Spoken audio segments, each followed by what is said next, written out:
अस्सलामुअलैकुम, क्या हाल है सबका। मेरी तरफ़ से आप सबको रमज़ान मुबारक। ये हमारे रमज़ान के पहले रोज़े की सहरी का टाइम है।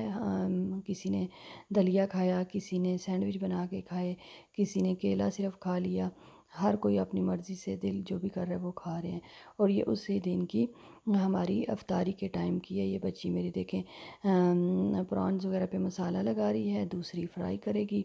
और मैंने जो है बोनलेस चिकन की बिरयानी बनाई थी। और मेरी एक बेटी जो है वो अपनी मर्ज़ी का ड्रिंक बनाएगी। तो ये देखें, ये मैंने अभी ये बिरयानी का ये देश का है, वो देखें वो प्रॉन्स साथ में बना रही है। तो इसी तरह हमने मिल-जुल के पहले रोज़े की अफ्तारी जो है वो बनाई थी। वैसे तो सारे रोज़ों में ही माशाल्लाह हेल्प करती हैं मेरी बच्चियाँ, लेकिन ये स्पेशल पहले रोज़े में जो है सब ने हेल्प की थी। तो ये देखें चिकन बिरयानी ये मैंने बनाई है। बाकी सारी चीज़ें बच्चों ने और बाकी सब ने बनाई है। इसी के साथ मैं इजाज़त चाहूँगी। अगर मेरा चैनल पसंद आए तो लाइक और सब्सक्राइब ज़रूर करें। इसी के साथ इजाज़त। अल्लाह हाफ़िज़।